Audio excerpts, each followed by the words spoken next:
നമസ്കാരം. 4K ന്യൂസിലേക്ക് സ്വാഗതം. ഈ ശൈത്യകാലത്തും ബീഹാറിൽ രാഷ്ട്രീയ ചൂട് കൂടുകയാണ്. NDAയിൽ നിന്ന് രക്ഷപ്പെട്ട് ഇന്ത്യ മുന്നണിയിലേക്ക് വരാനിരിക്കുകയാണ് നിരവധി പ്രമുഖ നേതാക്കൾ. കൂടെയുള്ള നേതാക്കൾക്ക് യാതൊരുവിധ വിലയും മോദിയും ചില കൂട്ടാളികളും നൽകിയിരുന്നില്ല എന്നതിന്റെ ഏറ്റവും വലിയ തെളിവാണ് ഈ ആവർത്തിച്ചു വരുന്ന കൂടുവിട്ട് കൂടുമാറ്റം. അതിൽ എല്ലാവരും ഉറ്റുനോക്കുന്നത് നിതീഷ് കുമാറിനെ തന്നെയാണ്. പ്രധാനമന്ത്രി സ്ഥാനത്തിരുന്ന് ഇന്ത്യ ഭരിക്കണമെന്നത് ഐക്യജനതാദൾ നേതാവും നിലവിലെ ബീഹാർ മുഖ്യമന്ത്രിയുമായ നിതീഷ് കുമാറിന്റെ ഏറ്റവും വലിയ ആഗ്രഹമാണ്. 2014 തിരഞ്ഞെടുപ്പിൽ മോദി പ്രധാനമന്ത്രിയായി വന്നപ്പോൾ ഒരു ചായക്കടക്കാരന് ഇന്ത്യ ഭരിക്കാൻ പറ്റുമെങ്കിൽ അദ്ദേഹത്തെക്കാൾ തഴക്കവും പഴക്കവും കൂടിയ തനിക്ക് ഉറപ്പായും ഇന്ത്യ ഭരിക്കാൻ പറ്റുമെന്ന് നിതീഷ് കുമാർ പരിഹസിച്ചിരുന്നു. BJPയുമായുള്ള എല്ലാ പിന്തുണ ഉപേക്ഷിക്കുകയും വിമർശിക്കുകയും ചെയ്തിരുന്നു. തുടർന്ന് BJPക്കെതിരെ ഐക്യജനതാദൾ സ്ഥാനാർത്ഥിയായി മത്സരിക്കുകയും ചെയ്തു.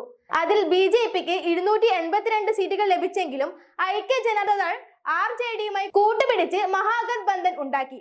2015 ഇലക്ഷനിൽ കോൺഗ്രസും മഹാഗത്ബന്ധനും ചേർന്ന് വൻ വിജയകരമാക്കാൻ നിതീഷ് കുമാറിന് സാധിച്ചു. 3-ൽ 2 ഭൂരിപക്ഷവും നേടിയെടുക്കാൻ സാധിച്ചു.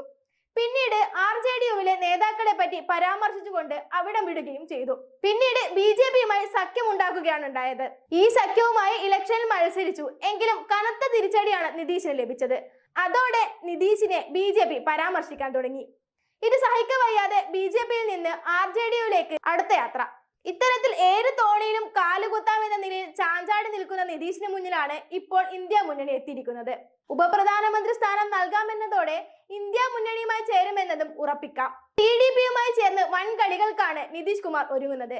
അതിനായി മറ്റു പാർട്ടികളെയും എങ്ങനെ കൂട്ടുപിടിക്കാമെന്നതാണ് അണിയറയിൽ നടക്കുന്ന ചർച്ചകൾ. ഇത്തവണ BJP നിലംപൊത്തുമെന്നത് ഉറപ്പാണ്. BJPയെ തുടച്ചു മാറ്റുക എന്ന കൂട്ടായ ലക്ഷ്യമാണ് എല്ലാവർക്കും. EVM മിഷന്റെ വ്യാപകമായ ക്രമക്കേടുകളാണ് ഇപ്പോൾ ഇലക്ഷനിൽ കാണാൻ സാധിക്കുന്നത്. അത്തരമൊരു അവസ്ഥ ഇനി ഇല്ലാതാക്കാൻ ശ്രമിക്കുക എന്നതാണ് കോൺഗ്രസിന്റെ ലക്ഷ്യം. അതിനായി ഭാരത് ജോഡോ യാത്രയും EVM ഹഠാവോ എന്ന മാർഗനിർദ്ദേശവും എല്ലായിടത്തും പ്രചരിപ്പിക്കുക എന്നതാണ് അവരുടെ നീക്കവും. ഹരിയാനയിലും മഹാരാഷ്ട്രയിലും സ്ഥിതി ആരും മറന്നിട്ടില്ല. അതിന് ആവർത്തിക്കാനും പാടില്ല. അതുകൊണ്ട് തന്നെ കോൺഗ്രസ് ഇത്തവണ ജാഗരൂകരാണ്. കൂടെ നിന്നവർ പോലും ഇപ്പോൾ BJPക്ക് എതിരായിരിക്കുകയാണ്. ഇത് BJPയുടെ പതനത്തിന് തന്നെ സിഗ്നലുകളാണ്. BJPയുടെ ഒരു തന്ത്രവും ഇനി നടപ്പാവില്ല എന്നതിന്റെ ഏറ്റവും വലിയ സൂചനകൾ തന്നെയാണ് ഇത് തെളിയിക്കുന്നത്.